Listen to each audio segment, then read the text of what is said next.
Okay, so it is 5 o'clock and we are going to get started. This is Dr. Thomas Shipley, and I'm here to speak tonight about integration of Propel into our offices. Not only are we going to talk about manual osteoperforations or MOPs, but we're going to be talking about vibration also and how we can integrate those two things into our office to get better results.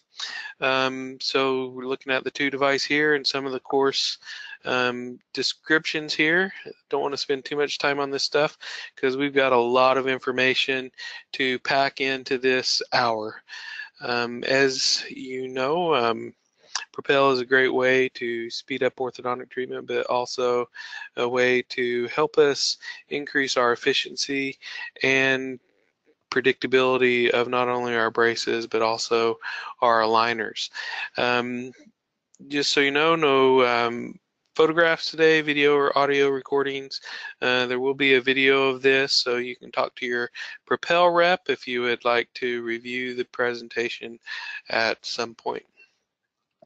This is my family. We have my wife and my 5 children here. My twins are turning 17 next week, and all 5 kids are getting excited because here in Arizona we start school a little bit earlier. So next week we will be off and running on to the school year. Nothing better to do when it's 120 degrees outside. So I'm going to jump right in to this case. This is Jennifer, and why not start with a disaster so we have nowhere to go but up. Some of you that have listened to me speak before, some of this may have been review for you. My intention today is to take beginners at Propel and walk them through how to get started and integrate them in get Propel integrated into your offices. This is Jennifer.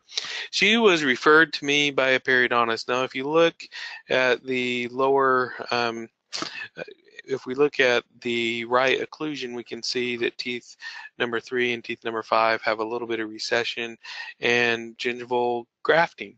That is not why she was referred to me. In fact, that recession and gingival grafting will be there when we're done. The only reason I'm showing that is because eventually we'll show some final photos here, and that has nothing to do with our story. But if you look, she's got some lower crowding. So as an orthodontist, I look at this case and I'm immediately concerned, because if we put Invisalign or especially fixed appliances onto this case, we could real easily make it worse because there's not a whole lot of crowding here. So why in the world was she sent to me? Well, this is a referral that I got from the periodontist. If you read the scribbling here on the 8x11 sheet of paper that he sent to me, we can see that he wants me to upright the canine root. There's an open contact between the canine and the first back cuspid. He's got a dental implant band and an arrow on the molar, kind of like he wants me to distalize that. But if we look at the sinus, we can see that it's a little bit pneumatized, and it looks as though he may be intending to do a sinus lift on this case. And so he's not wanting me to do much work here. So as an orthodontist, I got to find some things to do. So true to form, that's what I do. So I bring the patient in, we get a CBCT, and as always, when we look at the CBCT, things look worse, not better. So if we look at the CBCT, we see that there's not a whole lot of bone there for that implant. So it's a significant bone grafting, significant sinus lift. Not only that, it looks like there may be a mucocele in the area too. Well, if we look through the slices, it looks like there also may be a foreign body in there. Is that retained root tip or gutta percha? I don't know. I'm not a surgeon, but I'm just concerned, maybe this isn't the best bone grafting sinus lift implant site. So I start thinking if maybe potentially there's another way. So a la Vince Kokich, who is was in league with Frank Spear in the Seattle Study Club before his death, I thought that I might have a better idea. So I bring the patient in and we do an anatomodel. So what an anatomodel is I upload my CBCT to Anatomage, and they digitize it in such a way that I can make a virtual model of the teeth that I can slice through and show the patients what the problems are.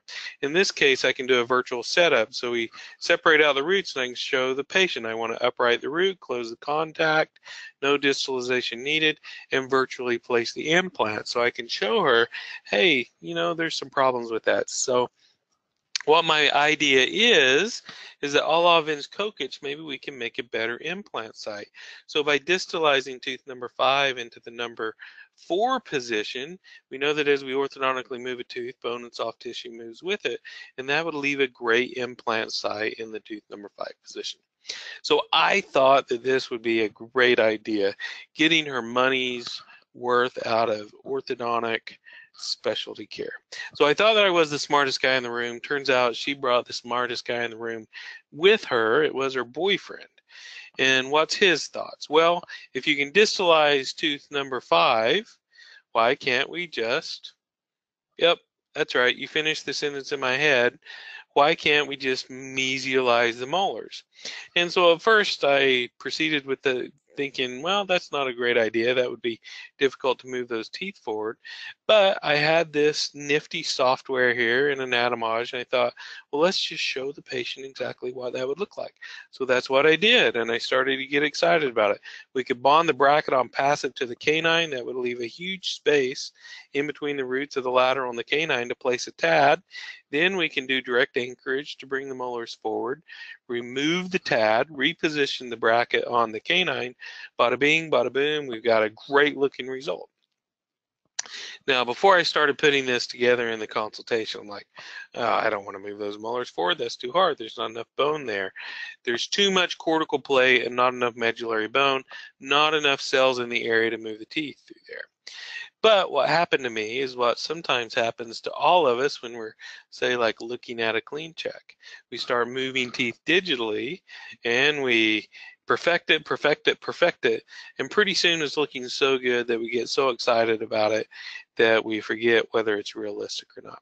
So during the process of putting this together, I convinced myself that maybe this was a good idea, and so we proceeded forward with this plan to move those molars forward. So here we are. Initially, put the brackets on. Now remember, I put the bracket on passive on the upper right canine. So, and we've got the TAD in there. So almost immediately, we're mesializing those molars. 8 months later, not getting a whole lot of result. Matter of fact, I told her at the initial consultation, the only thing we're doing is moving those molars forward. It should only take me a year to a year and a half. Well, 8 months, starting to get a little bit worried, so I take a picture so I can track it. Heaven forbid, as an orthodontist, I use a perio probe, right, to measure, but we took the picture. Now, here we are 10 months later at 18 months, and this is the time that I had initially told her that we would be done, and now measuring by the perio probe, this tooth hasn't budged in at least 6 months. So this is a problem. I'm a little bit concerned because now, what are we going to do if this space isn't going to close?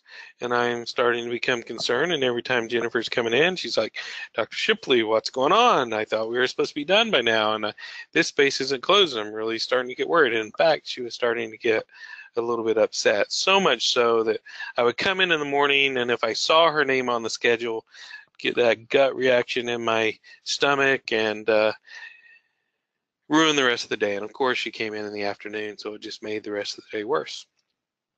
So what are we going to do? Well, we don't have a whole lot of options because now there's no longer room to place the implant in there, so that's bad.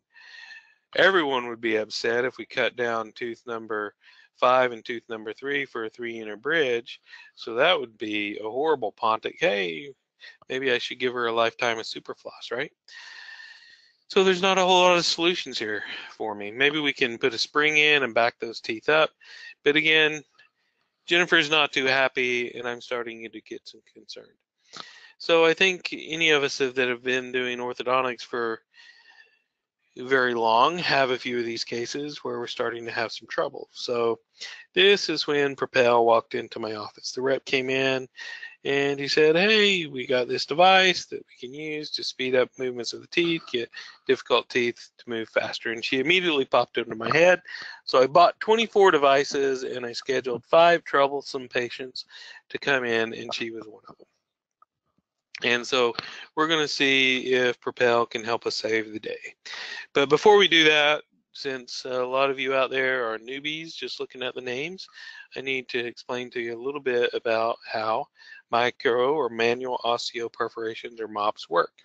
So what's the science? Well, what's the biology to start with? We know that when we put an orthodontic force on the teeth, we get pressure in the PDL.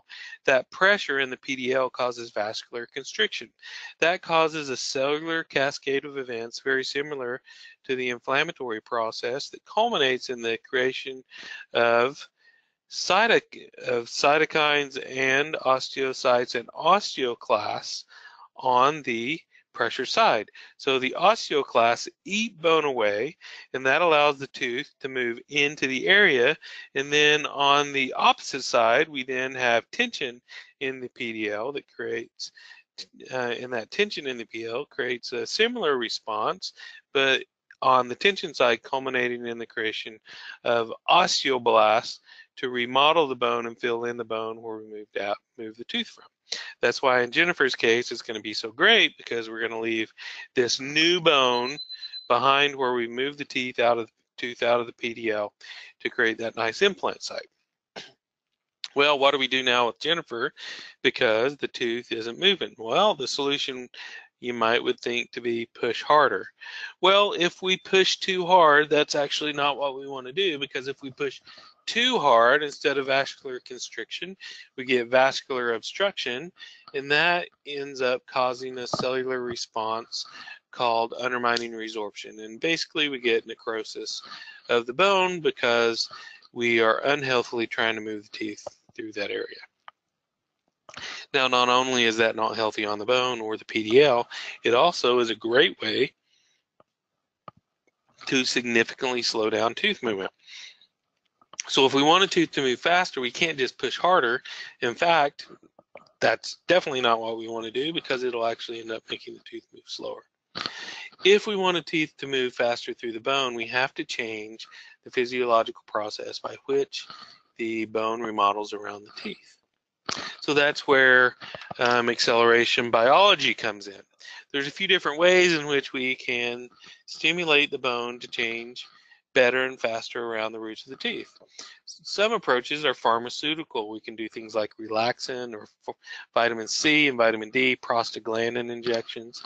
Now, prostaglandin, that's an interesting one. Prostaglandin is a mediator in the inflammatory process. Okay, ding, ding. Inflammatory process, that is very similar to the cellular cascade of events by which teeth and move through the bone, and the bone remodels around the orthodontically moved tooth. So prostaglandin is one of those early mediators. So what if we had the patient come in every visit, we give them 20 injections of prostaglandin? Well, prostaglandin also happens to be the same thing that's in the tail end of the bee. So no one wants to have 20 bee stings every time they come into the office. So that didn't really take off as a great way to orthodontically move teeth faster. So for that and other reasons, a lot of these approaches aren't very popular. Electromagnetic stimulation, that's one that sounds good in theory, but really not a great way to implement that in our day-to-day orthodontics. How about cyclic forces or vibration? Well, we do know a little bit about vibration. Excelodent, many of you are familiar with, was early on to the market with vibration as a way with micropulses to change the biology to where we can get the bone to remodel faster around the roots of the teeth. Now, there's a little bit of debate these days about how that biological mechanism actually works and if it's effective. The research is up and down on that. So the jury's still out on that, but many clinicians truly believe that vibration changes the biology around the roots, around the bone, to help the teeth to move faster. There's also laser and light. Laser has a lot of promise. Traditionally, though, laser has been expensive and cumbersome, hard to implement into the office. But, you know, it would be great if we could find a easier, less expensive way in order to deliver laser light to the to the teeth to help them move faster. Another option would be light. Light is some of us has heard about that. That would be the BioLux. Shine a light onto the area that can help stimulate blood flow to the area, which can also stimulate this acceleration biology. Fortunately, the light units are expensive right now, and barrier to entry due to the price for a lot of patients. There's surgical stimuli. Now, this is what we have the most research on. This would be Wilckodontics, or periodontally assisted osteogenic orthodontics. So this would be where we lay a surgical flap, use a high-speed handpiece to make corticotomies or cortico-incisions into the cortical plate of the bone. The whole purpose of this is to stimulate the inflammatory response. So we're iatrogenically traumatizing the bone, and that creates this cellular cascade of events, very similar to the inflammatory process. And with that, we get a lot more of these cells into the area, and therefore the teeth move faster. So we've got 20 or 30 good years of research to show us that, yes, this is an effective way to help teeth move faster. The problem with this is that it's surgery. We've got to lay a full flap, and there may be surgical sequelae associated with that, and it's also expensive. Some surgeons charge $3,000 per quadrant in order to do this procedure. So you can imagine on a full mouth case, patient may end up paying $6,000 to $12,000 to do this procedure depending on the area. So there's some drawbacks to this also. Well, piggybacking on the Wilckodontics or the periodontally assisted osteogenic orthodontics, this surgical stimuli, what if there was a way to where we could iatrogenically traumatize the cortical plate and get the same process without having to lay the surgical flap? Well, if we did micro-osteoperforations where we tap the bone directly through the soft tissue, that would be a less invasive way to get this iatrogenic traumatization. So that's where the Propel comes in. All these mechanisms have a common theme, a biological mechanism known as RAP. RAP stands for regional acceleratory phenomenon. Remember that tooth that we were trying to move through the bone, that cascade of events that occurs with the initiation of tooth movement? Well, with the regional acceleratory phenomenon, we really pump up the number of those cytokines, the number of the cells in the area, so that we end up getting more osteoblast mediators into the area so that the bone remodels faster through more cytokines into the area. So that's what we're going to talk about tonight with Propel. Again, we get more cytokines into the area, more osteocytes, more osteoclasts, osteoblasts, to get the bone to remodel faster through the cellular process of advance. So if we iatrogenically traumatize the bone with micro-osteoperforations, we increase the amount of inflammation, increasing the number of cytokines, increasing the number of cellular mediators, therefore we get more bone remodeling and faster tooth movement. So if we want to change the rate at which the bone remodels around the roots of the teeth, we have to stimulate that bone. So in 2010, I started doing Wilckodontics. This is what Wilckodontics looks like. We've got full surgical flaps laid. We've used a high-speed handpiece and a small round burr to injure the cortical plate. So let's give it a try with a patient. So this is one of my patients, was referred to me by an oral surgeon. He comes in because he wants a new upper denture for good reason. This one doesn't look so great. Well, the problem is every 6 months he goes in for his cleaning and he says, "Doc, my back teeth aren't touching together anymore." Well, like a good boy, the patient is taking out his denture every night, and as he's doing so, his anterior teeth are super erupting. And so the dentist takes the acrylic burr and grinds the acrylic away in that anterior region every 6 months, and the patient says, "You know what, Doc, my back teeth are touching together again. That's great. Thank you very much." And then 6 months later, the same thing. Well, the problem is if we want to do an implant retained denture, there's not enough space between the soft tissue alveolar ridge on the maxilla and the incisal edge on the bottom. We need about 14 to 18 millimeters of space for the implants, the abutments, the metal framework, the bar, the acrylic, and the porcelain teeth. So the oral surgeon sent me this patient with this PowerPoint presentation explaining to me what the problem was. He says, "I like the video. Please don't extrude the posterior teeth." But I don't like the space in between the alveolar ridge and the front teeth, so I just need you to intrude these. Now, this oral surgeon is a good buddy of mine, and like a good friend, communication is key. And so he has given me a finish line so that I know exactly how far he wants me to intrude these teeth. And so here's his finish line. Whoa. Okay, that's a lot to intrude anterior teeth. Typically, I can expect to intrude a tooth 2 to 3 millimeters at about 0.5 millimeter a month. Don't get excited. That's not going to be 6 months of treatment. It's going to take us a year to a year and a half because we've got to level the line first. Then we've got to intrude the teeth at 0.5 millimeter a month. Then we've got to detail, debond, and retain and do the detailing. So 12 to 18 months to get 2 to 3 millimeters of intrusion, but this is a lot more than that. That's at least 6 or 7 millimeters. So I tell the oral surgeon, I hope you've got a good idea. Well, to his credit, he did. His idea was he was going to do surgery, place anterior bone plates for the front teeth, lay a surgical flap, use a high-speed handpiece, small round burr to make incisions into the cortical plate to iatrogenically traumatize the bone. This is Wilckodontics. And some bone grafting to boot. So here we are initially, and here we are 6 weeks later. Well, I'm pretty excited about this because just in 6 weeks, I've got just as much intrusion as I thought that we would have gotten in the full 1.5 to 2 year case. And we've got it in 6 weeks. So maybe there's something to this accelerated orthodontics or this Wilckodontics. So I am excited. So I want to know if we can do more. Well, here we are at 6 weeks. Now, if we trace the scar line in the attached gingiva, we know that it's going to intrude the teeth. Scar line will intrude with it.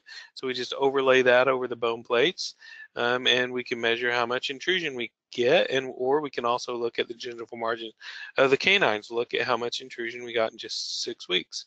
Well, here we are at 14 weeks. Now the scar line is even below the attachments on the bone plates, and we are really cruising. At 6 months, we are completely leveled. Look at all that intrusion we got in just 6 months. So this is Wilckodontics. This is a surgical flap and traumatizing the cortical plate and getting a lot of intrusion. Here we are at 6 months. I do a iTero scan, 3D print the model, so the general dentist has an opposing cast so that he can make a temporary denture, and the oral surgeon is going to plan the implants out. He's going to use, make a surgical guide, place the implants in. We're going to place the temporary denture in, and then the implants need 3 or 4 months to integrate. During that 3 or 4 months, I've got a little bit tidying up to do. I've got some space to close. So that's what we do. So during that 3 or 4 months, I get even more greedy. Can I get more intrusion? So I start bending the wire to intrude those lower teeth even more. Do a little bit of enamelplasty. Now the general dentist has all the space in the world that he needs to complete that upper final denture, and the patient is very, very pleased with his final results. So that's Wilckodontics. Through this and other experiences, I know that Wilckodontics is a great way to not only get teeth to move faster, but also to get them to move fast, to get them to move better and further than they ever did before. So why not do this on everyone?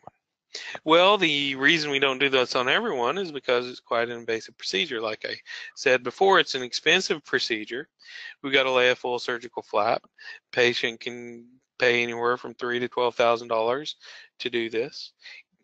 This patient that we just talked about probably paid $5,000 or $6,000 to have that procedure done. So it's invasive. It requires patient downtime, and they're not too happy about it. So this is not the solution for the typical orthodontic case, especially not in the general practitioner office, where we tend to do more Invisalign treatment, where we tend to do more class 1 moderate crowded cases. Some of you may be doing more difficult cases than that, but it's not the answer for those cases. So is there a way that we can take advantage of this biology in a way that's less invasive for the majority of our patients? And that's where Propel comes in. What if we could take a Propel tip and not have to lay a flap, just numb up the tissue, go directly through the soft tissue, and poke a little hole in the bone? To the patients, we call that a dimple. So a little dimple in the bone. Now, we're not going really deep into the bone. The Propel tip is 7 millimeters long, but we rarely use the entire 7 millimeter tip. Typically, we're only going to go 2 millimeters deep into the cortical plate of the bone. So if we allow a millimeter or two for the soft tissue, typically we're only going to go 3 to 4 millimeters deep, 2 millimeters into the soft tissue of the bone to make these cortical incisions. Well, obviously this is a lot less traumatization to the bone, so this would be for minor movements, whereas the Wilckodontics shown in the top left picture would be for the real difficult cases. Actually, that's not what I'm saying. In fact, in my office, I'm seeing that I'm getting just as good a results, even in difficult cases with Propel, as what I was getting with the full surgical flap. Well, how is that possible? Well, the difference is in how the procedure is done. In the top left picture, we're using a high-speed handpiece and a small round burr to make the incisions and the dimples into the bone. Well, why do we even have high-speed handpieces in dentistry? Well, the reason is so that we can make dimples in, so that we can, for cavity preps. We want to go as fast as we can so that we can drill the material out of the tooth and affect as little of the remaining tooth structure as possible. So in that top left picture, because we're using a high-speed handpiece, we actually affect very little of the surrounding bone. So we have to use a lot of those little dimples and a lot of those cortical incisions. What if we used a screw, like with Propel? With a screw, it creates lateral pressure. So that lateral pressure creates microfractures or microstresses in the bone that the histology shows us radiates out to the tune of about 5 to 10 millimeters. And if we overlap those microfractures in the bone, we can actually affect a large portion of the root with very few perforations. In this picture, I'm showing 3 perforations, mesial and distal. Now I'm typically doing 1 to 2 perforations, mesial to the tooth, distal to the tooth, that I want to affect, and seeing great results with that. So that's how the Propel tip can be very effective, because we have to do very little dimples to get this massive effect in the surrounding bone due to the microstresses and microfractures in the bone. So that's a great advancement in orthodontics. We got several different ways in which we can apply this technology to the mouth. The device in the middle is called the accelerator. So that's a completely disposable device. The one on the left is the removable tip. So the base of that is a sterilizable stainless steel hand piece that we can sterilize, where the blue tip and the screw on the end is completely disposable. And that's a hand driver, so we have to hand twist it, righty-tighty, lefty-loosey. The one on the right is an electric driver. For those people that haven't purchased a Propel driver yet, the one on the right is what I would suggest, because we're going to let the machine do all the work for us. It's a rechargeable base, so we just click the button, it turns right, clockwise, and then that makes the perforation. We go 2 to 3 millimeters into the bone, and then we just hit reverse and back out. And it's very easy on the wrist, easy on the hands, because we're letting the electric driver do the work for us. It's also got the contra angle on it, so whereas the straight drivers before, it was hard to access around the first and second molars, now with the contra angle, it's a lot easier to get in those tricky spots behind the molars. Also, with the contra angle, it makes it a little bit easier to get lingual or palatal if that's what we need to do, although it's very atypical to go on the lingual or the palatal, because we would typically do this on the facial surfaces. So in 2010, I introduced accelerated osteogenic orthodontics into my office. Had great clinical success, but I had difficulty getting patients to buy in, because they didn't want to spend the money, they didn't want to go through the invasive procedure, they didn't want to have to leave the office to go to another provider to have the surgery done. In 2013, I started presenting Propel to my patients. I had great clinical success, but with this, on the flip side, I actually had very high patient acceptance. In fact, of the adults that I presented the micro-osteoperforations to, at least 70 or 80% of those people accepted the treatment and moved forward. So that was great, because we were able to do it on a lot more of our patients, and we had great success with that. What about in animals? Well, let's do some more science, right? So we put a 100-gram force on the tooth, place some dimples in the bone. Let's see what happens. Well, control on the rat, no movement at all, no orthodontic forces. How about orthodontic forces alone? We will get some movement of the rat molar. If we do orthodontics plus the perforations in the same period of time, we see that the tooth moves twice as far in the same period of time. The reason why is if we look at this bar chart, if we look at the bottom of each chart, we see things like LTA, IL-1A, IL-1B, interleukin-1 beta, interleukin-3, interleukin-6, so forth. We've got all these cytokines, all these cellular mediators involved in the movement of teeth. The yellow bars represents orthodontics plus the perforations. When we combine the perforations with the orthodontic force, we see that we get almost twice as many cytokines into the area, probably why the teeth are moving twice as fast. What about CAT scan? Well, on the top picture, we can see egg slices of a rat root. We see a root with a PDL surrounding it. In the middle picture, we see orthodontic forces alone. And as we push the teeth to the left of the screen, we start to see some early osteoclastic activity. And on the trailing side of that force, we start to see osteoblastic activity where the bone is filling in the area. On the bottom picture, on the CAT scan, when we combine perforations or dimples or propel to the area, we can see a lot more osteoclastic activity on that left side of that leading side or that pressure side of the PDO. So that means that it'll clearing the bone away faster so that the root can move faster and easier through that bone. And we're also going to get more osteoblastic activity, so we get better bone being laid down behind it. What about in humans? Well, in 2013, there was an article published in the AJODO, and they did a split mouth study. What we're looking at on the screen on the right side, we've got a patient where the upper first bicuspid was extracted, and we've got orthodontic force alone.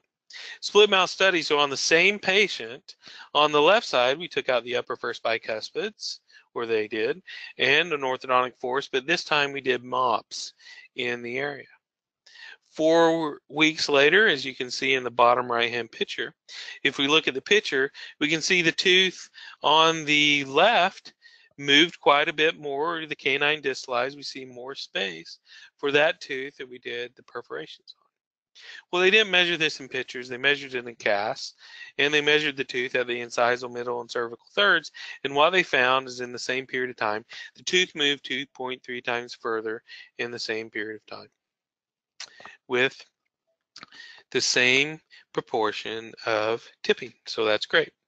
If we look at the cytokine expression again, now the black bars are the orthodontic plus the MOPs, and what we can see is that we get twice as many cytokines in the area, probably why the teeth are moving twice as far in the same period of time.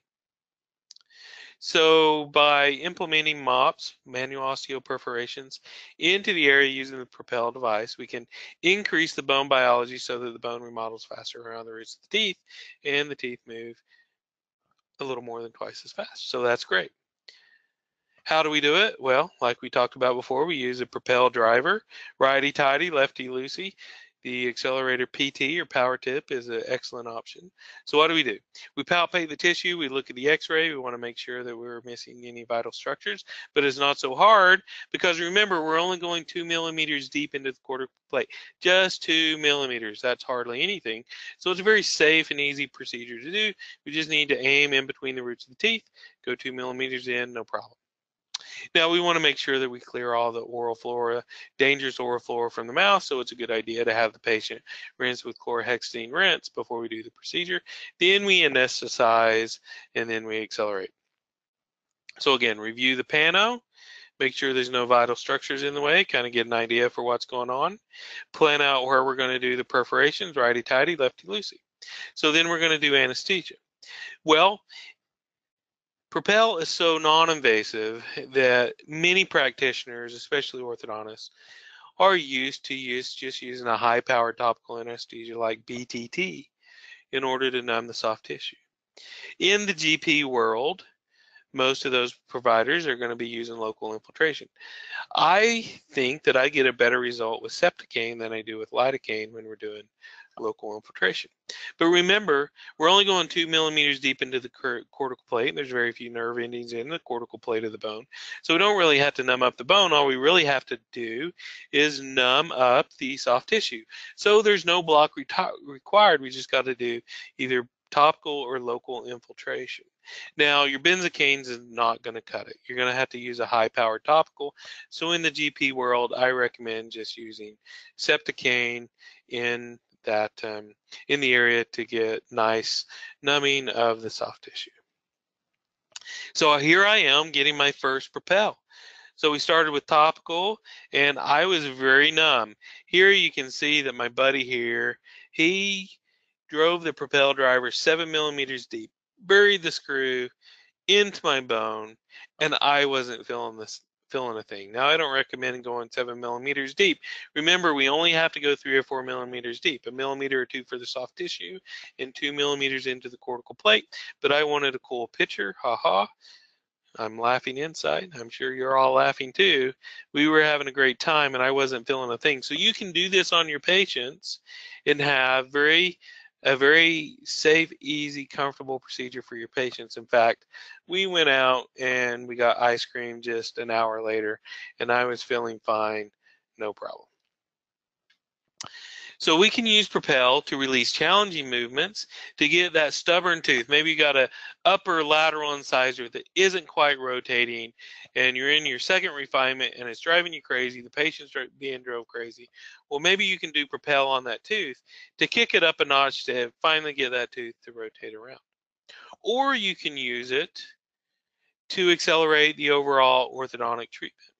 So you can do it at the beginning of treatment, and you can look at your ClinCheck, and you can look at those rate-limiting teeth, those teeth that are moving a moderate to a lot amount, and we'll go over in a little bit how to choose those teeth to accelerate the overall speed of the case. And that's actually what I prefer to do, is to start with the Propel from the beginning to speed up the overall case. We're trying to increase the amount of inflammation. So after we do the procedure, we'd like to give them Tylenol rather than Advil. Doesn't mean a patient that's on long-term Advil, it doesn't mean you can't do the procedure.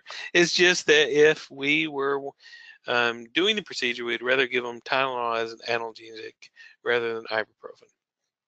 So I don't think you can actually hear the sound on the video. I can hear it.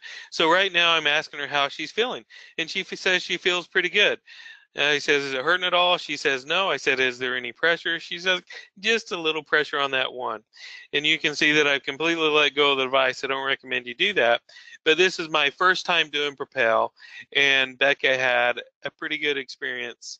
And we're just 3 millimeters deep, 1 millimeter into the soft tissue, 2 millimeters into the bone, and the patient was pain-free. So let's look at it with the power tip. Here we've got the electric driver. We're going about halfway in, which would be 3.5 millimeters, 1.5 millimeters for soft tissue, 2 millimeters into the bone. We back it back out. That's what a perforation looks like. Easy peasy, lemon squeezy, no big deal. We're going to do several of those teeth here. I think we're trying to close the space behind the lateral incisor. Actually, I think we're closing bicuspid extraction sites. So we're going to continue to go back distally on her so that we can close that canine extraction site. But the proof is in the eyes. You can see she's not freaking out. Her eyes are fine. And so she's having a very pain-free experience here. And this is very easy to do. Well, sometimes the bone can be a little bit tougher. So actually what I recommend doing is using our index finger and our thumb. We brace on the opposite side of the alveolus on the palatal or lingual side, and then we use our thumb on the head of the driver, and we squeeze the two fingers together in order to press the tip into the area. Now the assistant is pressing the reverse button for me every time that I stop. This is a very, very easy way to do the procedure, and I'm able to keep my eye on the field of view, and we just move along to do the procedure one at a time. I'll rewind and show that again as we're talking. So again, using two fingers to drive the screw into the area, and the assistant's wiping the area with gauze, going in and out with the tip. We're only going 3 to 4 millimeters deep. millimeter or so for the soft tissue, 2 millimeters into the cortical plate. And this patient had absolutely fabulous results from the process. Now, do you remember Jennifer? Jennifer, I'm trying to move that premolar back, having a hard time, and in fact, at 18 months, I'm ready to give up orthodontics. I'm ready to sell the practice and become a bartender because she's getting real upset with me. So this is when we implemented Propel. So this is my first Propel case, and we can see that righty-tighty, lefty-loosey, it's one of the old drivers, and getting great results. I'm sorry, I'm going to show the great results that we got.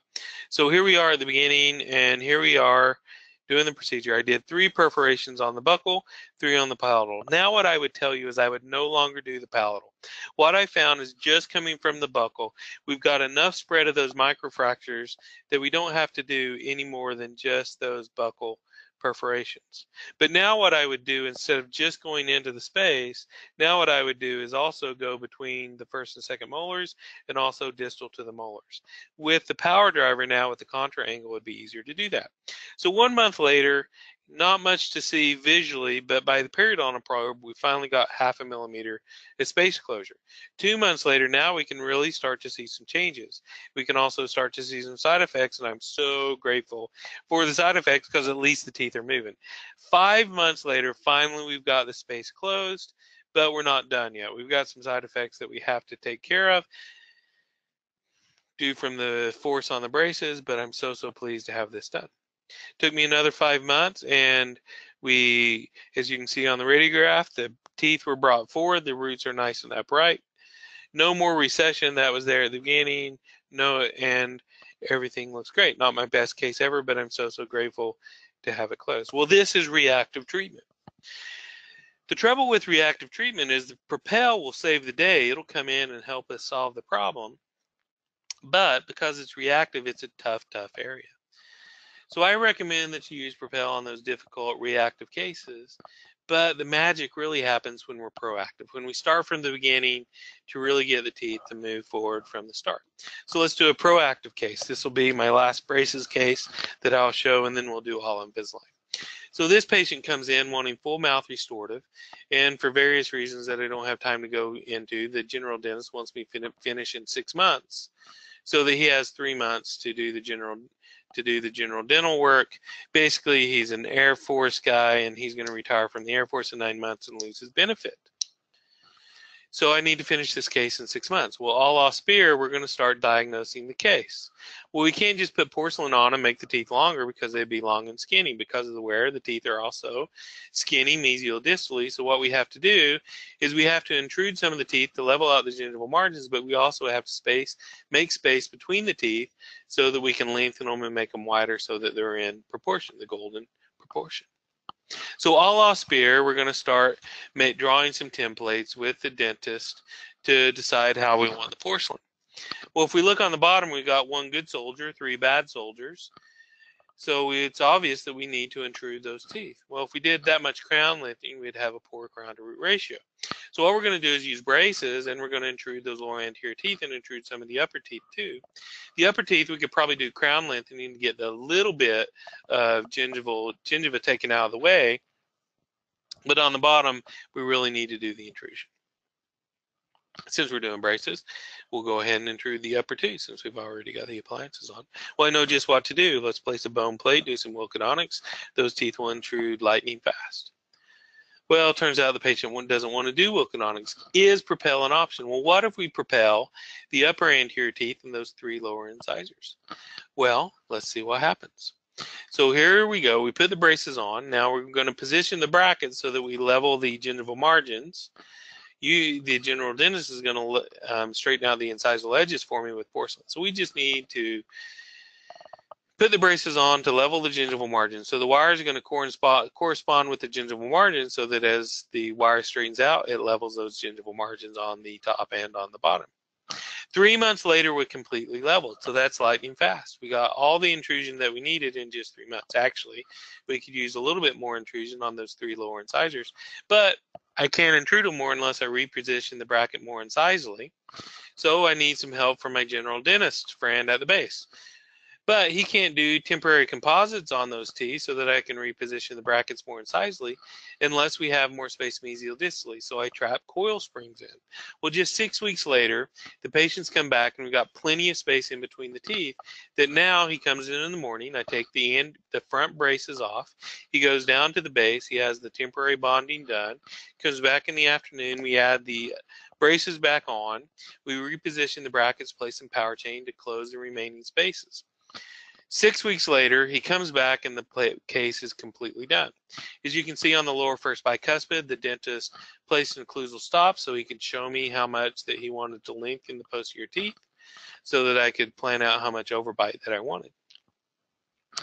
And at this point, you can see the incisal composites on the lower centrals also. Now, the dentist was smart. He placed ugly composites so the patient is sure to come back for the porcelain. But we finished this case in just 7 months. Now he's got 2 months to get the restorative work done. So here's his temporaries. Teeth look much better in repose, and then we'll show the final restorations here. And this patient couldn't be any more pleased with his results. In just 7 months of orthodontics, we're able to create space between the teeth, get all the intrusion we needed, and have a very nice restorative result. And that's due to Propel being able to take this 18 to 24 month case. And in this case, we're able to finish this case in 7 months. Well, how about with Invisalign? Well, here's some tricky lateral incisors. Here, I set the device to 5 millimeters. We could have just set it to 3. This was in the early days. So what we're going to do is we're going to aim right in between the roots of the teeth, and we're going to do 3 perforations, mesial and distal, of those laterals. Now, when we do these perforations, we want to make sure that we get above the crest of the ridge. We don't want to lop off the crest of the ridge. So one of the biggest mistakes a new user to Propel does is they go a little bit too low. So we need to get up a little bit higher so that we're in the meat of the bone, and so we get a little bit better result. One above the mucogingival junction, one below. And then if we want to do 3 perforations, we can aim a little bit higher towards the apex. Typically, I would only do 1 to 2 perforations now on these teeth. Usually 2 perforations, one above the mucogingival junction, one below. On the bottom, I just did 2 perforations. As you can see, 1 above the mucogingival junction, 1 below. 3 millimeters is plenty. This is the patient where I showed the video initially. 2 weeks later, you can see that the soft tissue healed very, very nicely, and now the teeth are going to move super fast. Instead of changing the trays every 2 weeks, I'm going to ask the patient to change the aligners every 3 days. So here we are initially. We can see the micro-osteoperforations at the beginning. Here we are at 4 weeks. Here we are at 6 months. So you can see the progression here of the healing of the micro-osteoperforations. At 6 months, the holes are still barely there. So that means we're going to start losing at about 6 months. We're going to start having less of that healing process, so fewer osteoclasts and osteoblasts in the area. So at about the 6-month mark is when I redo the procedure if we need to. It's very rare that I repeat the procedure again, because usually in my Invisalign cases, we're going to be finished in less than 6 months. So it's only in the most difficult cases where we have to repeat the procedure again after 6 months, and when we do, it's not as many teeth, it's fewer teeth. But it is an option to repeat the procedure in 6 months if we feel like we need to. So in this patient, we can see we're on aligner 23, and I'm having the patient change their aligners every 3 days instead of every 2 weeks, and we can see that the aligners are tracking very, very nicely. Excellent aligner tracking. So I gave the patient 7 aligners and saw him every 3 weeks. Now I give the patient 12 aligners, and at 3 days per aligner, that's 36 days. So I give the patient 12 aligners, and I see him every 5 weeks now when I do Propel, and I have the patient change the aligners every 3 days. Some providers are having the patient change their aligners every 5 days or every 7 days. I prefer every 3 days. You can do whatever you feel more comfortable. Just monitor the patient and make sure that they're tracking appropriately. If you're going to try something faster, like every 3 days, start by giving them 7 trays and have them come back in 3 days. 3 weeks. And 7 aligners, have them come back in 3 weeks, and just make sure it's tracking appropriately, and kind of earn your wings and see how you do at 3-day aligner changes. So here we are initially. Here we are at 23 trays. The bottom's done. And it turned out very, very nicely. Now, we were doing quite actually a lot on the top. We were trying to distalize the upper teeth to correct a class 2, so we have 43 trays on top. So this Case finished up in 4.5 months with 43 aligners at 3-day aligner changes. 4.5 months instead of 1.5 to 2 years. So the patient was very, very pleased that we were able to finish so fast. So now let's do a lot of cases fast. That's what we do. So we're going to get through some more Invisalign cases so that we can do some vibration really quickly at the end. So here's a case where we did Propel around the lower canines and the lower right lateral. We can see that just by propelling the 3 teeth, changing the aligners every 3 days, we were able to correct the deep bite with lower intrusion. We were able to drastically improve the midline shift, and we were able to align those lower anterior teeth. And we were able to do this with 35 aligners, changing the aligners every 3 days. The patient finished in 4.5 months. Very, very pleased with the results. A 1.5 year case, we were able to take it to 4.5 months completion. Here's a tricky case. Look at those lower laterals. Those are difficult to get the tracking of those lower incisals when the roots are tipped so measly. So in this case, we propelled upper and lower 2 to 2, or upper and lower central and laterals. On these rapid fire cases, it's easier for me to use ortho numbers, so we're going to say upper and lower 2 to 2. Here we are when we're done. Very nice alignment of those lower laterals, the upper laterals too, a great occlusion. And see that we were able to get great results in just 6 months with 3-day aligner changes. Here's another case, a little diastema filled with composite. We're going to go ahead and remove the composite diastema, do some IPR on the bottom to eliminate the dark triangles. So on this day, middle picture, the day we did Propel, I removed the rest of the composite. 8 weeks later, she comes in, and with 19 Invisalign trays in just 8 weeks, we were able to close all that space with the diastema and the dark triangles where we did the IPR. The patient was very, very pleased. Phenomenal results at 3-day tray changes implementing Propel. Not only can we get the teeth to move further and better, we can get the teeth to move faster. Anterior crossbite, let's try this.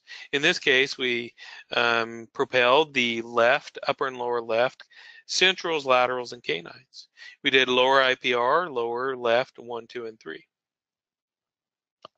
Here we can see the results. With the IPR and with the Propel, we changed the trays every 3 days. We had 27 aligners, and we finished this case in 4 months with 3-day aligner changes.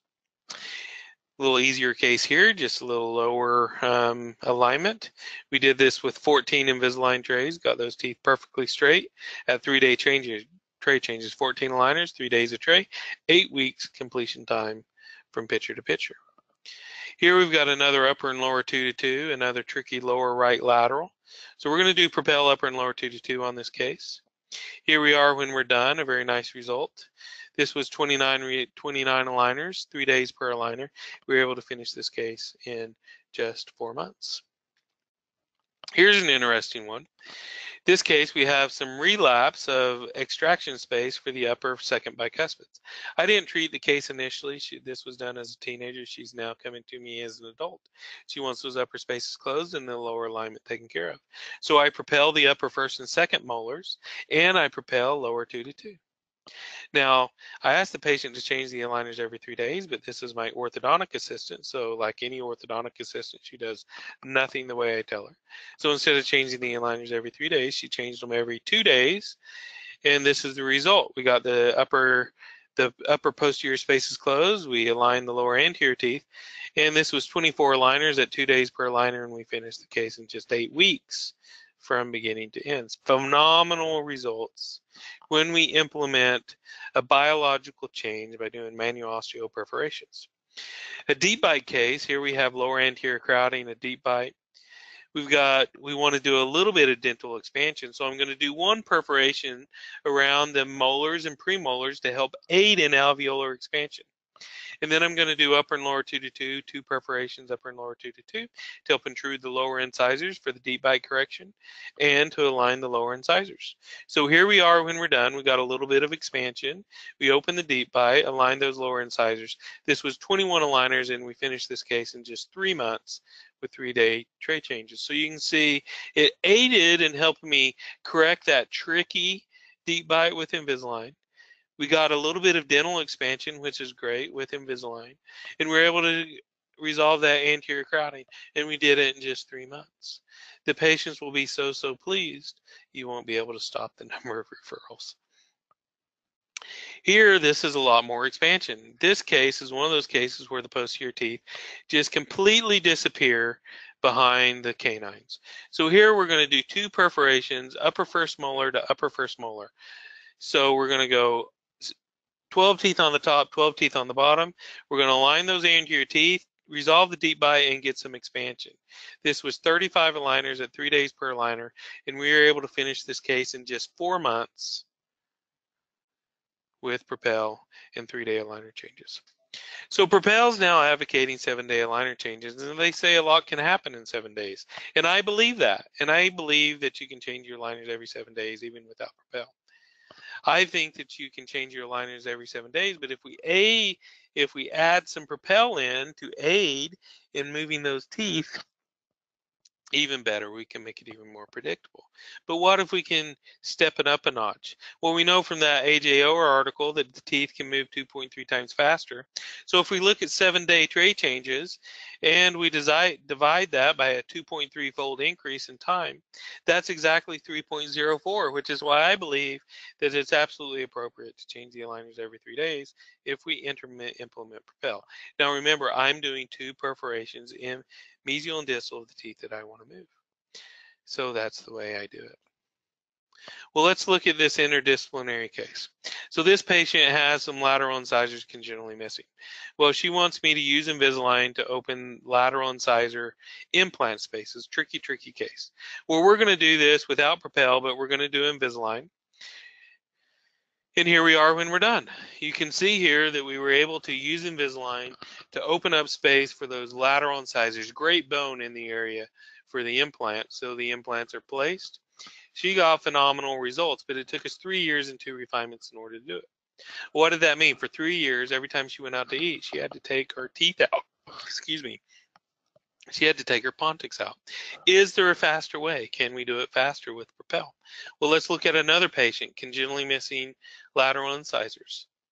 And here, this one's even worse. Look at all that lower crowding. Look at that lower right cuspid and that lower right. How do we even fit plastic in between those teeth to line those teeth up? Well, let's try Propel. So where do we Propel on this case? Well, we can see we got to really move those canines back. So what I like to do is Propel around the center of resistance of the teeth. The center of resistance of the teeth, if we look at that dotted yellow line, it actually corresponds quite nicely on average with the mucogingival junction. The red line is the mucogingival junction. So if we do 1 perforation just in the attached tissue at the mucogingival junction or just above, then that's going to be where we would want to do the Propel procedure if we're just doing 1 perforation. Now, if you want to kick it up a notch and change your aligners every 3 days instead of every week, what if we do 1 attachment above the mucogingival junction, 1 below? We're putting 1 above the center of resistance of the tooth and 1 below the center of resistance of the tooth to really affect the movement of those teeth. And so that's what we can do. Now on those tricky canines, if they've got a really long root and it's a difficult movement, we can even put a 3rd one in for those tricky canines. Well, one place that we might want to Propel is to look at our Invisalign tooth assessment chart. The blue teeth are moderate difficult movements and the black teeth are real difficult movements.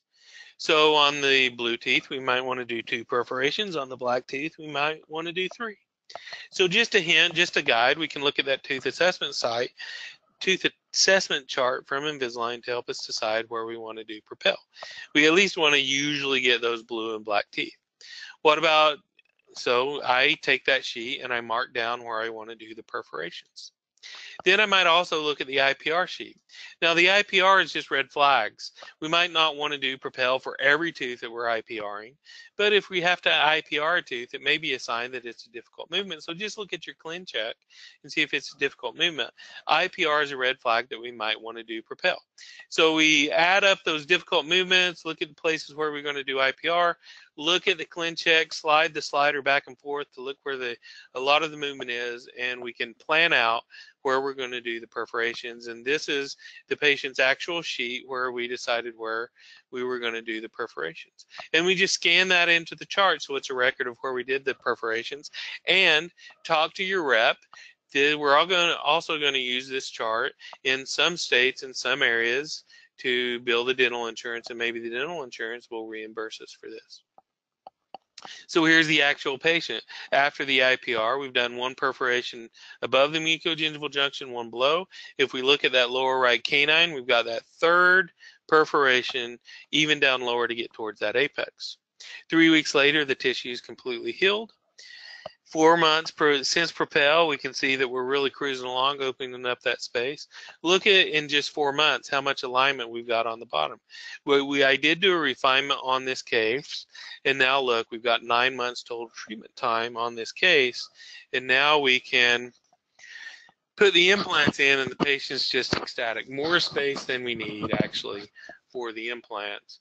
And the patient's very, very pleased with his final results. And in this case, instead of 3 years, like that first case that I showed you, we were able to do the exact same thing, actually even harder, by implementing Propel. It's a great way to move forward. In just 9 months, we completed this case. All right, what about Propel? What about vPro 5? So I'm going to run a little bit over. I apologize for that. But let's take about 5 minutes to talk about the vPro 5. Can we vibrate the teeth to seat the aligners better to get more effective movement? Well, I've got some research articles that I'm working on in my practice that are under review for publication now, to where we were able to show that we were able to get better aligner seating, the teeth were able to move faster, we were able to do it in less pain, and we may be able to create better bone around the tooth by using vibration. So those are some articles that I'm working on publishing. But let's look at some actual clinical cases. Here's before and after. Now, when I prepared this for this presentation, I looked at those upper arches and I was like, wow, that's a lot of expansion. And I wanted to make sure that I didn't distort the picture. And that's no distortion. We actually got that much expansion with just Invisalign. And we were able to do that with 21 aligners, and we were able to do this in 4 months. But this time, instead of doing micro-osteoperforations, we implemented the vPro 5 or vibration. So with vibration, we were able to complete this case in just 4 months. So what the vibration is doing is it's vibrating the teeth into the aligners, getting better seating of the aligners. And for me, I change the aligners every 5 days when I'm using the vPro 5. Let's look at another case. Here's a case. We got some lower crowding. We got a little bit of a deep bite, some minor crowding of the upper. This patient, we got a very nice result, a little bit of expansion also, open the bite a little bit, but look at that lower alignment. Very similar case. This case had 22 aligners. Using the vPro 5, we changed the aligners every 5 days, and we were able to finish the case in just 4 months implementing vPro 5. So how does it work? Just a couple of minutes left. Let's talk about implementation. So it's a high frequency vibration device. It means that we're using 120 hertz, and the patient uses it for 5 minutes a day. You've got a mouthpiece, an oscillator, and a cord. We actually keep the cords up front, and the patient brings in their oscillator, and we plug it in, and we pull up the patient's compliance. So we can actually look at how many minutes every day the patient has used it, and they know that we're checking that. So that helps increase compliance of the device. So we're going to use the vPro 5 once a day. I allow the patients to use it up to 3 times per day if they want, but we only ask them to do it one time a day. We're going to, after the last meal of the day, they're going to put their aligners in, and they're going to turn the vibration on, and they're going to do it for 5 minutes. So the device is going to gently ramp up to deliver 5 minutes of vibration. Then we're going to clean and charge the device. So just 5 minutes, and it's going to fully seat the aligner in just 5 minutes. And the patient's going to be more comfortable also, according to the research in my article. I actually choose to have the patient change the aligners every 5 days when we're doing the vPro 5, and I've had great success with that. Over 80 patients, we've had the patients change the aligners every 5 days at 5 minutes per day of vibration. 5 minutes of vibration, 1 time a day. vPro 5, they're going to change their aligners every 5 days. Over 80 patients have done that, and not a single patient has had problems with the trays tracking well at 5-day aligner changes. We're going to have to talk about billing a different day. That'll be a follow-up webinar. Real easy to do. get this information, just talk to your Propel rep and they can give you advice. But basically, there's 3 ways. And it depends on whether you're absolutely convinced of its effectiveness and profitability. If you are, then you're going to want to give it to every single patient. If you're kind of convinced but not quite sure, it's a great entryway into this. You're going to pay $300 and some for the device. You're going to sell it for $400, but because you're not completely convinced, you got to convince the patient that it's going to be effective so that they're willing to pay $400. Now, if the patient's absolutely convinced of your expertise and you can charge them whatever you want, maybe you can charge them a premium $500 to $1,200 to use the device. When do you sell it? Well, some patients are going to come in asking for it because when you make your first order of Propel, they're going to put you on the doc locator, and the patients are going to be able to Google you, YouTube you, or whatever and see that you're providing this, so they may come in asking for it. Or you can do it during the treatment. Maybe you're having a hard time with tracking. Maybe the patient's being somewhat non-compliant, so maybe you want to add the vPro 5 in to help seat the aligners a little bit better. Or maybe you're having trouble with tracking. Let's show a case where we had a lack of compliance, but it's a little bit different. So let me explain it to you. This patient comes in and she's almost a full step canine class 2. So we're going to use the carrier distalizers in order to distalize the upper posterior teeth. So we're going to use class 2 elastics to do that. Well, she was actually phenomenal at wearing her rubber bands. Very compliant. In just 3.5 months, we were able to develop a class 1 platform. And then we're going to take the carrier distalizers off and do an Invisalign scan in order to line her up. Well, she was so good with carrier distalizers that she did it quicker than I expected.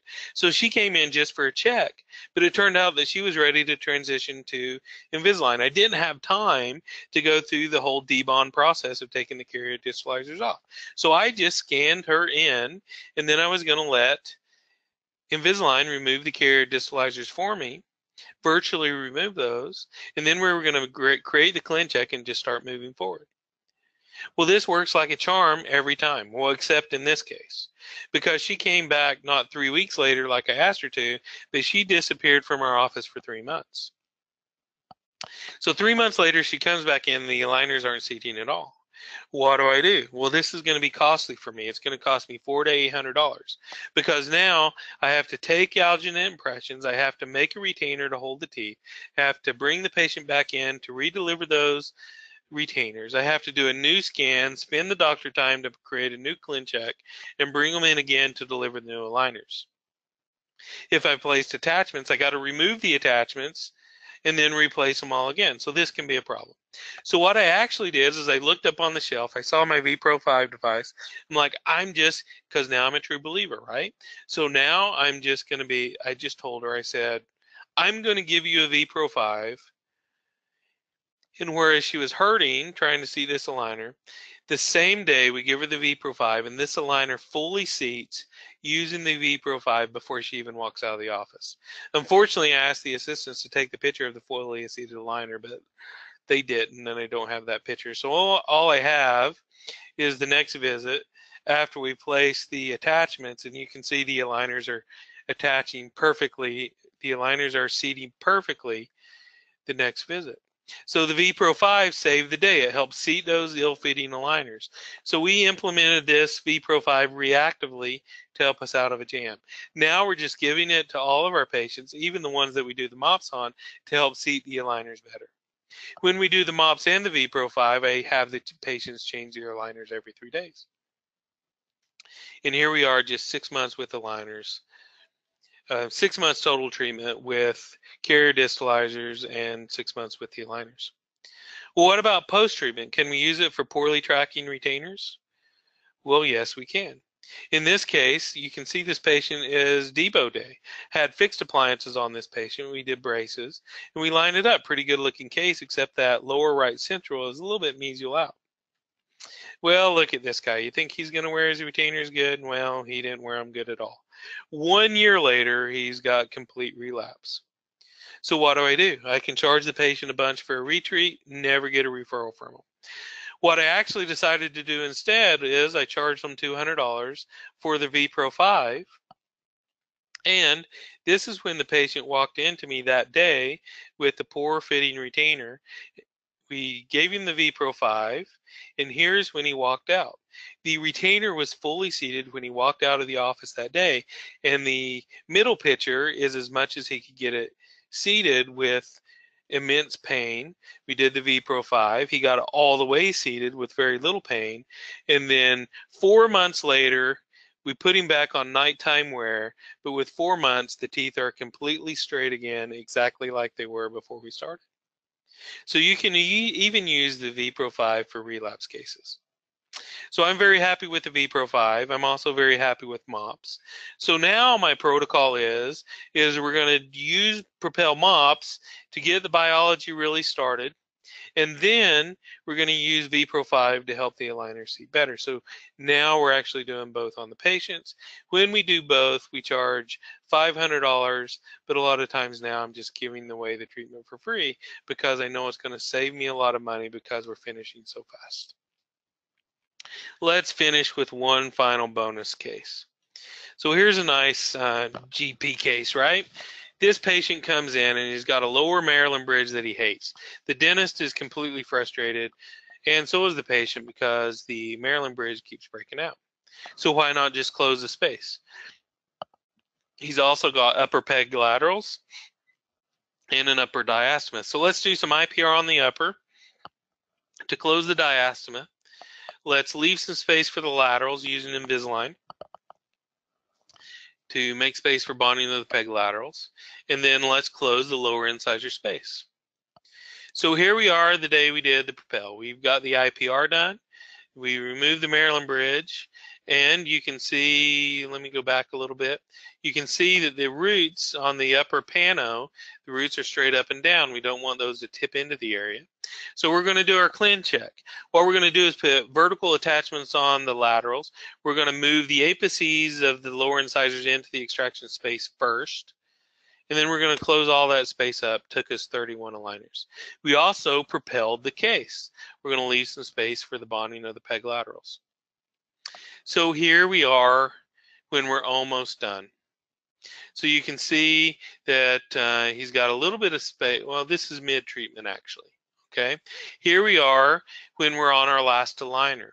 So you can see we've got a little bit of tipping of the lower incisor, but we got the upper space closed. We got the space for the bonding of the peg laterals. And he's ready to go to the dentist for bonding. So I give him his last tray, and I say, go to the dentist for the upper bonding. He comes back, and just from wearing that last tray a little bit longer, look how nice and upright the lower incisor is. So he's got his upper bonding done and just a little bit longer in the lower tray without having to do a refinement. His lower incisors are nice and upright with the lower extraction case. So I believe this was 31 aligners at 3 days per aligner.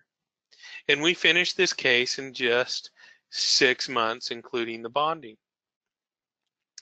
So here we are when we're completely done. Nice restorative work by the general dentist. I probably could have done a little bit more IPR at the midline. And we got the space completely closed on the bottom. And look how nice and upright those lower incisors are. Look how nice and healthy the bone is around those lower incisors. So Sid was absolutely ecstatic. And Sid wrote me a nice review on Facebook. This is what he said. Dr. Shipley came highly recommended by my oral surgeon after many years of temporary fixes.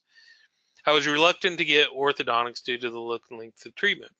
Dr. Shipley and his staff were extraordinary, treated me really nice. They deliver cutting-edge ortho, meaning Propel. He recommended Propel, and I could not be any happier. Instead of 2 weeks between changing the Invisalign trays, it's only 3 days after Propel treatment. This accelerated my treatment the expected 2 years to a mere 6 months, which is 4 times faster for him than regular orthodontics. 4 times faster to a better smile with a pain-free, he said pain-free, procedure that only took about an hour. That was chair time. It only took me about 20 minutes of doctor time. The results are truly amazing. Anyone who is unhappy with their smile, regardless of age, should strongly consider Dr. Shipley for their orthodontics. Your patients will actually absolutely love you if you provide this service for them. You're going to get lots of referrals for patients coming in asking about Propel. It's not uncommon if I do 6 consultations during the day as an orthodontist for new patients, at least 1 or 2 of them are coming in asking for Propel. So you can implement this into your office, save a lot of money because you're being more efficient, finish the cases faster, be able to charge for it, in some states be able to get dental insurance reimbursement. And the patients are going to be absolutely ecstatic and get more referrals. There is a lot more to learn about Propel. So by now, there's quite a bit of videos on webinars that me and other lecturers have given. You can talk to your Propel rep about getting links to additional webinars to learn even more about it. Because you're going to want to learn how to bill for it. You're going to learn how much to charge for it. You're going to learn some tricks. You want to see more cases. All of those things. I think I've given you enough information that you can implement it now. So you can talk to your rep and invite them to come and do a lunch and learn. Your rep will actually be there with you for the first time that you do the procedure. And I think that you'll have lots of great success implementing this into your office. So thank you very, very much for taking the time. I'm going to spend a few minutes answering questions. I hope to come to a town near you sometime within the next year. Ask your Invisalign rep to invite us into your town, and maybe we'll come and do a longer presentation that can be 2 or 3 hours longer, and we can get a lot more meat into the presentation than just this introductory course. Make sure to reach out to your Propel rep for even more information. So let me open up the dashboard here to see if I have any questions yet. I see at least one, but I got to get into this different way. So I'm going to break this out. Let's take this out. Okay, here we go. Here's my questions. Michael says, do you Propel your Invisalign teen cases? Absolutely. I actually took one of my Invisalign teen cases out because of time tonight. It would have been a great case to show. The youngest person I've done Propel on is an 11-year-old. Now, the younger they are, the better the teeth move. So you don't have to, on a phase 1, 8, 9, 10, 11-year-olds. It's rare that you would need to do Propel. You can change the aligners every 7 days on those people, and it's going to happen quite nicely. But there are some times when I do Propel my teenagers and have great success, great results, especially on difficult movements. What I found is that the parents are more likely to do Propel for themselves than they are for their kids. Because, it's got to numb them up and all that stuff. So what I found is that parents are more likely to accept V-Pro 5 for their teenagers than MOPs. So we have a lot more success getting the parents to buy the V-Pro 5 than to buy the MOPs. So just a little word of advice for you. You can absolutely do MOPs on your teenagers. You're probably going to have more success with presenting V-Pro 5 to those patients. Now, for the adults, it's actually the opposite. For adults, I tend to have more success with them accepting MOPs than I do with the V-Pro 5. I think a lot of the patients just want to get it over with. Well, what's the difference? Oh, I have to wear this every night? Oh, if I do MOPs, I do it once and it's over with? Oh, well, let's just do it once and get it over with. So a lot of the adults will do just the MOPs and over the V-Pro 5. But now I'm trying to get everyone to do MOPs and V-Pro 5. We at least offer both to everyone. And it's a mixture of what we're going to do. The teenagers are going to be more V-Pro 5. The adults are going to be more MOPs. As many as I can, I'm going to try and get to do both. All right, Daniel, my good buddy from Brazil, always gives me congratulations. Thank you, Daniel. I appreciate that. Can't wait to come to Brazil to see you. Still waiting for a time and date. And so love to get down to Brazil. Wendell, so to have accelerated results overall, the MOPs have to be done between every tooth. Actually, that's not what I'm saying at all, okay? So we have to do MOPs between every tooth that's going to move quite a way. So if a tooth is just moving just a little bit, we don't have to place MOPs on that tooth. we only have to do MOPs on just the teeth that are moving. If you remember, if you can rewind back in your head to those rapid fire cases we're doing, most of those cases, like I said, we were only doing the MOPs, upper and lower 2 to 2. That's the majority of the Invisalign cases in your office. Class 1, mild to moderate crowding, you're going to do perforations between the upper and lower centrals for that anterior crowding, which is most cases have. So it's going to be individualized for every patient. Just look at the ClinCheck, move the teeth back and forth, and you only have to place the MOPs on the teeth that are moving. And if they're just moving a little bit, you don't have to place MOPs on those teeth. Another question from Michael. He says, do you get tissue wrapping when propelling below the mucogingival junction? Okay, great question from Michael. And I skipped this comment based on time. I was really trying to speed through.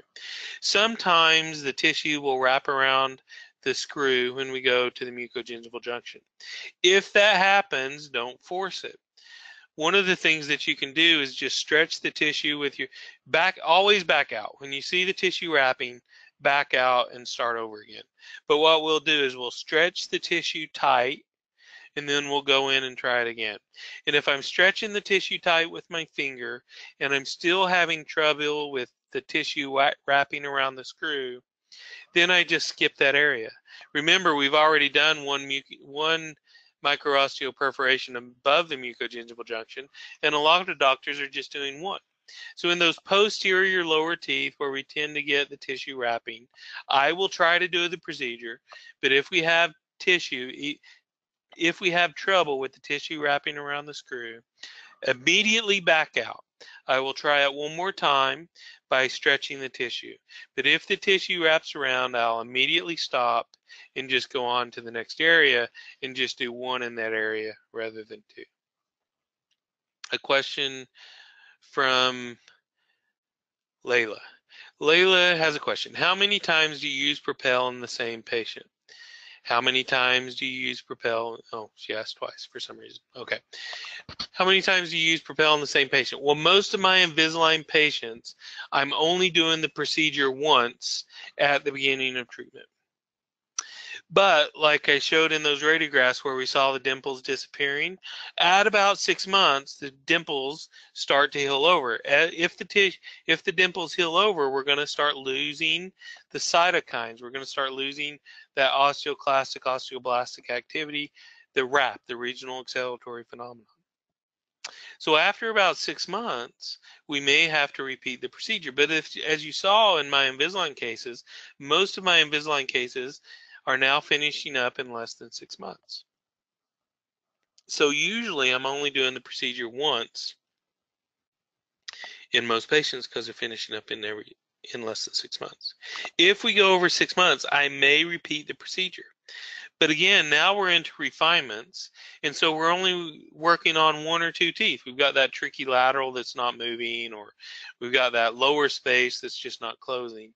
Or so now instead of doing a bunch of teeth, we only have to do that 1 tricky lateral or that 1 space, or maybe we've got a deep bite that's not resolving fast enough, so we might do lower 2 to 2 again to help get that lower intrusion to resolve the deep bite.